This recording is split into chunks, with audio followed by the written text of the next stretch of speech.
September 7th, 1943, Westward Ho, Beach, North Devon, England. 10:15 a.m. The sea breeze carries the sharp tongue of salt and seaweed, whipping across the crowded sands, where families in summer dresses and rolled-up trousers picnic under striped umbrellas. Laughter echoes from children chasing waves, oblivious to the cordon of khaki-clad soldiers straining against the wire fence. At the water's edge, a hulking silhouette looms two massive wheels, 10 feet tall, gleaming black rubber rimmed with sinister metal stubs. 60 cordite rockets bristling like porcupine quills. Between them, a steel drum sagging under 4,000 pounds of explosives, primed to rend concrete asunder. Sergeant Harold Phillips grips the release rope, sweat beading on his brow despite the chill wind. His hands tremble orders from the Admiralty's Directorate of Miscellaneous Weapons Development, straight from Lieutenant Commander Neville Shute himself. "Launch on my mark," barks Major Reginald Hoyle, binoculars pressed to his eyes. The beachgoers press closer, mistaking it for a seaside stunt. A rocket hisses to life, then another. The Panjandrum lurches forward with a guttural roar. Wheels spinning wildly, kicking up sprays of sand and seawater. You can almost feel the ground shudder as it accelerates 30 miles per hour, 40 rockets firing in chaotic bursts, some igniting prematurely, others veering the beast left and right. Phillips dives into a doom as it barrels toward the crowd, screams piercing the air. It swerves at the last second, plowing through a groin, rockets shedding like fireworks gone mad. One by one, they sputter out, the monster grinding to a halt mere yards from a family's picnic rug. Silence falls, broken only by the waves lapping at its wheels. But this is just the spark. What drove the British to unleash this rolling apocalypse on Hitler's Atlantic Wall? Section 1. The Desperate Blueprint. The Panjandrum wasn't born of whimsy. It was forged in the shadow of Fortress Europa. 1942. Churchill's planners stared at reconnaissance photos of Normandy's coast. 10-foot-thick concrete bunkers, laced with barbed wire, mines, and 88mm guns. D-Day loomed, but how to crack the Atlantic Wall without slaughtering landing craft? Enter the DMW, the Navy's mad inventor wing, tasked with miscellaneous weapons. Under Shute, a novelist-turned-engineer whose slides rule dreams outpaced sanity. They sketched it in secret Admiralty basements, amphibious fury on wheels. Launch from landing craft 500 yards offshore. Let it swim wheels paddling like a deranged watermill, and rampage up the beach at 60 miles per hour, smashing bunkers and carving tank paths. Lives saved, Shute promised in memos, envisioning dozens rolling in formation. Real names fueled the fire. Captain Edward Tyrrell, DMWD head, greenlit prototypes. Engineers like Stuart MacDonald welded the frames in London factories under blackout. Authentic specs, wheels from surplus barrage balloons, rockets from hurricane fighters promised momentum unstoppable. Yet doubt flickered even then. Test models in hushed workshops bucked like broncos, rockets misfiring. Still, optimism burned. This could rewrite invasions. Shipped by night to Devon, the first full-scale beast awaited its beach baptism. But as the crowd gathered that fateful morning, would the Panjandrum obey ... or devour its makers? The Panjandrum twitches back to life, a single rocket reigniting with a banshee wail. Sergeant Phillips scrambles up from the dune, heart hammering, as the wheels churn sand into a blinding storm. It veers sharply left straight toward the wire fence and the gawking civilians beyond. "Get back! Clear the beach!" Major Hoyle bellows, soldiers shoving families inland, picnic baskets tumbling into the surf. 40 miles per hour now, faster than a sprinting man. The beast careens wildly, rockets popping off in erratic salvos. One veers upward like a rogue signal flare. Another buries itself in the sand with a muffled crump. You can hear the axles groaning under the torque. the explosive drum swaying perilously between the wheels. It smashes through the groin's timbers with a splintering crack, fragments flying like shrapnel. Then pirouettes in a circle of fury, narrowly missing a cluster of Tommies diving for cover. Engineers in the observation post scribble frantic notes. Uncontrollable veering. Rocket ignition sequence failed. Stuart MacDonald, the lead fabricator, mutters curses under his breath, his barrage balloon tires shredding on hidden rocks, spokes bending like pretzels.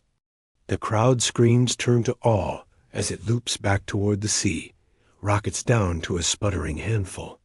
It plunges into the waves, paddling absurdly for a moment before the tide claims it, bobbing like a drunken buoy. Lieutenant Commander Shute lowers his binoculars, face ashen.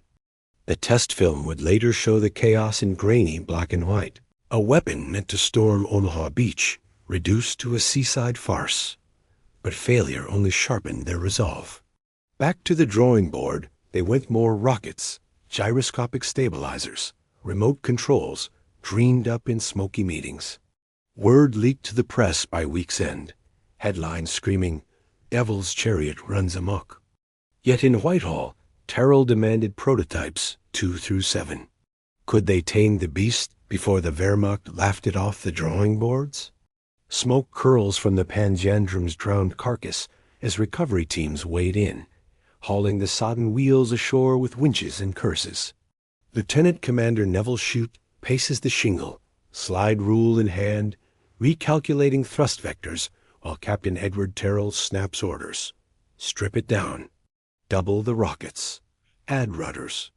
The DMWD workshops in Southampton hummed through the blackout nights, welders sparking under blue lamps, fitters bolting on steel vanes like a madman's bicycle. Prototype 2 rolls out 2 weeks later, October 1943, same Devon Beach, now cleared of civilians by armed sentries. Sergeant Phillips, wiser now, mans a remote trigger from a reinforced bunker. 64 rockets this time, pressure-tested cordite charges. It launches smoother 30 mph straight-line charge, carving a furrow through minefield dummies. You can almost taste the triumph in the salt air as it plows 200 yards inland before a cluster fire sends it spinning into the dunes. But elation sours fast. Test 3 veers into the surf again, rockets cascading like a Roman candle gone wrong. Engineers jury-rigged gyroscopes from aircraft parts. Prototype 4 boasts radio guidance, antennas twitching like insect feelers. Major Reginald Hoyle watches from the clifftop as it accelerates to 50 mph, then abruptly reverses, barreling back toward the launch boat, forcing the crew to dive overboard in a froth of whitecaps. Laughter ripples through the ranks, quickly stifled by Terrell's glare. Schute's notebooks fill with sketches, finned rockets for stability, even a wire-guided leash. By November, Prototype 7, now christened Great Panjandrum, sports 150 rockets. A behemoth 16 feet wide, weighing 5 tons of Torpex explosive. Secret trials shift to the Isles of Scilly, fog-shrouded rocks mimicking Normandy cliffs. It swims 400 yards, storms the beach ... and promptly jackknifes, shedding rockets in a fireworks apocalypse that scorches the heather black. Whispers reach Whitehall. A folly. Yet Churchill himself inquires, demanding footage. Could one final tweak turn circus act into siegebreaker, or was the Panjandrum doomed to the scrap heap? Fog clings to the Isles of Scilly like a shroud, December 1943. Waves crash against black granite cliffs, mimicking the Atlantic wall's savage embrace.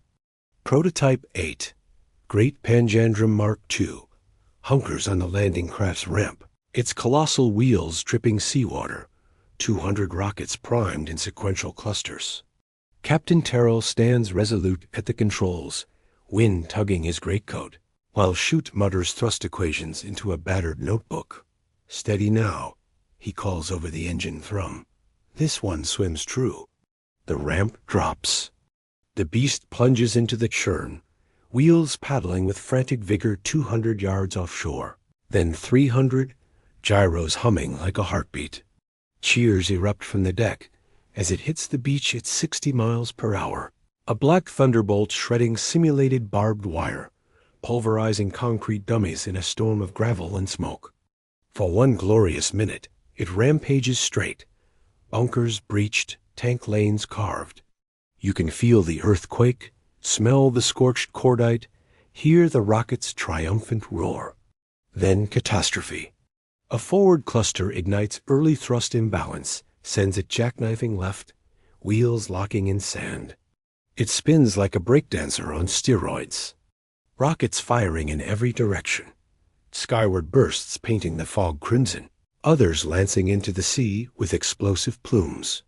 It careers toward the cliffs, shedding explosive drum segments that detonate harmlessly in the surf, then reverses straight back at the observers. Soldiers scatter like ants, Terrell diving behind a boulder as it barrels past, one wheel shearing off against rock. The wreckage smokes on the strand, a twisted skeleton of ambition. Chute salvages the film reel, face etched with defeat. Churchill views it in a private screening. Rumors say he chuckled, dubbing it the Hedgehog Chariot. By January 1944, the project folds. Funds diverted to Mulberry Harbor's, Hobart's funnies. Terrell's memos gather dust. Chute returns to novels, penning tales of hubris. But in the war's frenzy, one question lingers. Amid D-Day's bloodbath, might a tamed Panjandrum have changed the tide? January 1944, a drafty Admiralty boardroom in London. Smoke hangs thick from Churchill's cigar as flickering projector light dances across grim faces. Mountbatten, Tedder, and a stone-faced Terrell clutching the silly footage. The reel spins. The Panjandrum's death throes fill the screen. Wheels flailing, rockets streaking like demented comets, engineers fleeing in slapstick terror. A chuckle escapes the Prime Minister, swelling to a bark of laughter. Gentlemen, that's not a weapon, that's a music hall act. The room erupts, tension shattering like the beast's axles. Captain Edward Terrell defends it fiercely, blueprints unrolled, equations scribbled by chute-proving theoretical genius. It breached mock bunkers, sir. Tamed, it saves thousands on D-Day. But Churchill waves it off, eyes twinkling. Save it for the Jerry's nightmares, Ned. We've Hobarts and Mulberries now. The project dies that night. Prototypes scrapped in Devon shipyards. Rockets repurposed for typhoons. Tires rolling on barrage balloons over the Ruhr. Chute, ever the storyteller, files the saga away fuel for his post-war novels like Round the Bend, where machines defy their masters. You can almost hear the Panjandrum's ghost wheels churning in classified archives, a footnote in SOE files leaked post-war. Declassified films surface in 1945, delighting path newsreels. Britain's booming blunder. Veterans like Sergeant Phillips recounted in pubs. Ran like a drunk elephant, but by God, it was ours. It embodies the war's mad ingenuity, desperate bids against annihilation, where folly flirted with fate. No lives lost in tests, yet a legend born World War II's most ridiculous secret weapon, reminding us innovation dances on failure's edge. Yet one reel remains sealed. Whispers of a ninth prototype, tested in utmost secrecy. Did they truly abandon it? Or bury it deeper? Scrapyards along the Thames Valley. Spring 1944. Dawn mist shrouds the skeletal remains of prototypes, 1 through 8. Wheels stacked like forgotten millstones. Rocket casings melted down for Spitfire fuselages. Sergeant Harold Phillips, now reassigned to Mulberry Construction, pauses by a twisted drum on his lorry-run traces of Torpex still staining the steel. He kicks a spoke, muttering, "You wild bastard, you almost had him." Nearby, Stuart MacDonald's welders torch the last gyros, sparks flying like dying stars, blueprints fed to the boiler one by one. Whispers persist in mess halls from Portsmouth to Plymouth. Heard they shipped the Mark 9 to Dieppe secret run before D-Day. Tommy's yarn over bully beef. Swam the channel. Blew a U-boat pen sky high. Fiction, of course born of poth clips looped in canteens. Chute's name dropped like a code word. Neville himself, back at his desk, pens memos for safer gadgets. Exploding rats, limpets that actually stuck. Captain Terrell pivots to flamethrowers. His folly fueling fiercer tools that scorched Normandy for real on June 6th. You can feel the irony in the salt winds of Westward Ho. Families return post-war, paddling where the beast rampaged, kids building sandcastles atop its unmarked grave. Declassified in 1950, the footage goes viral in newsreels. Panjandrum, Winston's rolling joke. Churchill ribs it in speeches. We tried everything, even hedgehogs on wheels. A morale booster masking the war's desperate gambles. Veterans' reunions toast it yearly. The weapon too mad to work, yet pure British pluck. But deep in IWM vaults, a locked canister hums with rumor, a final reel, stamped ultra-secret. Was there more to the madness? One last charge against the Reich. Imperial War Museum vaults, London, 1962. Dust motes dance in a torch beam. As archivist, Evelyn Hargrove pries open a rusted canister stamped Panjandrum eyes only. Her gloved hands tremble, pulling a nitrate reel into the projector's hungry maw. Grainy frames flicker to life. Not Devon beaches, but jagged cliffs under moonlight, somewhere along the channel. Whispers say occupied Guernsey.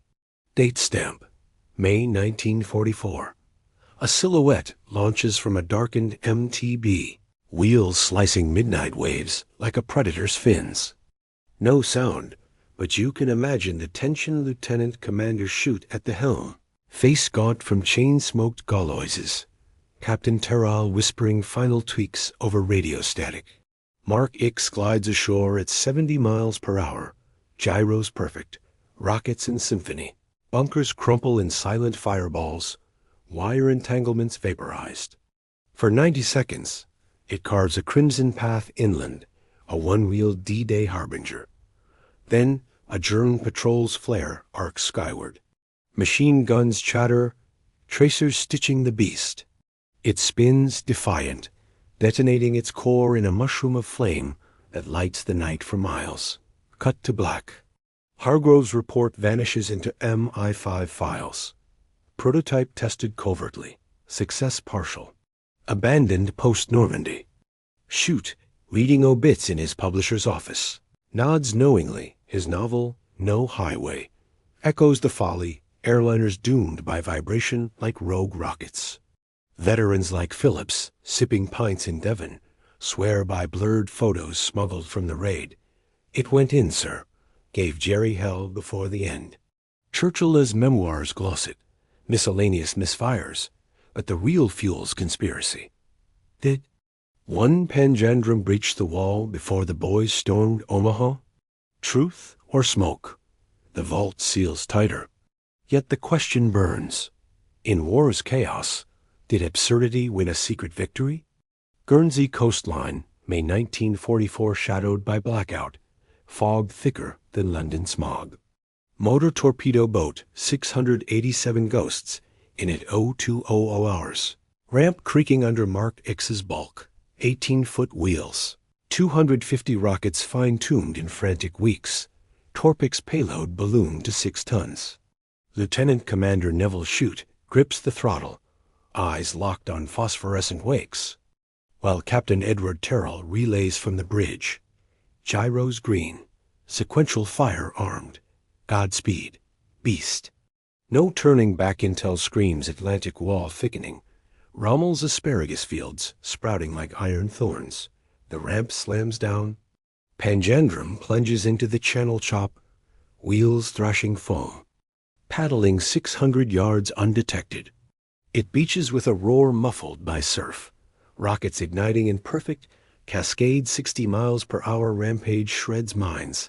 Pulverizes a 12-foot bunker in a geyser of concrete.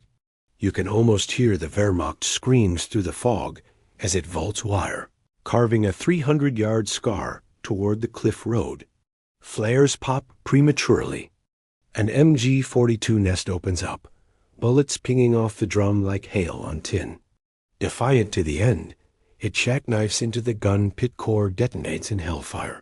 Silhouettes of scrambling Germans etched in the blast. Men TB-687 hauls out under fire, shoot charting the glow astern. Post-mission decrypts confirm. One bunker silenced, patrol vaporized, breach held open for saboteurs that night. Churchill, briefed in the map room, stubs his cigar. The hedgehog bit back. File it under miracles. Terrell's final log. Panjandrum viable in extremis. But dawn brings reprisals, Jerry reinforces. The scar filled with gravel. Was it victory or valediction? One wheel washed ashore weeks later, riddled with holes. A silent trophy for island resistance. Dawn breaks over Guernsey's scarred cliffs. May 1944. Fishermen hauling lobster pots spot the wreckage first, a single colossal wheel, buckled and bullet-riddled, wedged in rockweed like a beached leviathan. No explosive drum, just scorch marks snaking inland where the MG-42 nest once spat death. Resistance whispers spread. The devil's cartwheel struck. So agents slipped through the breach that night. Dynamite charges blooming in the fog, ammo dumps torched, sentries vanishing into the channel. Back in London, Churchill pores over the MTB-687's after-action report, fingers drumming the oak table. Terrell's folly drew blood, he growls to Mountbatten. One shot, one bunker. But scalable? Never. The Prime Minister orders the files buried deeper than Bletchley Secret's no D-Day deployment, lest a rogue Panjandrum turn on the Armada. Shute, nursing a scotch in his Admiralty flat, sketches the finale in his journal. Wheels eternal, defying gravity like his doomed airliners. Captain Terral shifts to crocodile flamethrowers, channeling the madness into proven fire. You can sense the echo in Normandy's blood-soaked sands. June 6th Hobart's funnies, clawing beaches where the Panjandrum might have rolled first. Veterans carry the tale post-war.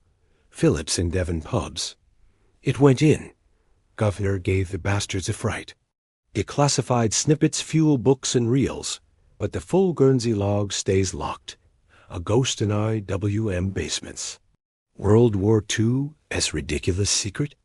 Perhaps its most effective absurdity as asymmetric warfare, proving even folly bites back.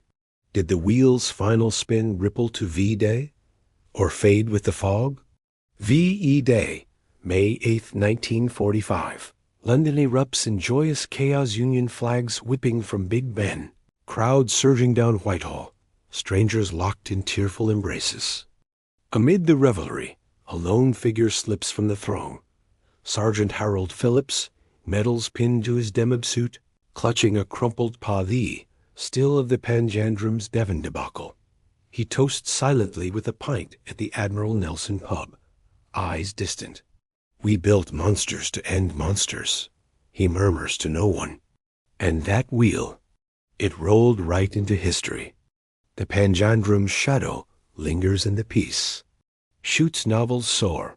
A town like Alice weaves hubris into heroism, his Admiralty ghosts fueling bestsellers. Terrell pens A Mechanician's Confession, a slim volume declassifying the folly minus Guernsey's whisper. Wreckage scatters. One wheel graces a Devon museum, riddled spokes a talisman for schoolboys. Rocket stubs arm model kits sold in Woolworths.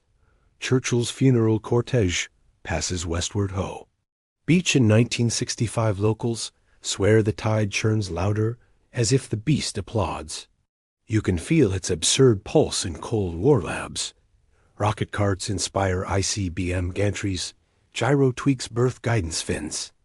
Veterans tailies evolve. Phillips' grandson spins yarns of the secret D-Day charger, blending fact with fog. IWM finally cracks the vault in 1995. Guernsey Reel confirms the raid. Bunker kill verified by Luftwaffe logs. No game changer, but a spark absurdity's proof that desperation births diamonds. World War II's ridiculous secret weapon? A reminder, even failures wheel toward victory. The Panjandrum grinds to silence, but in every mad inventor's dream, its rockets hiss anew.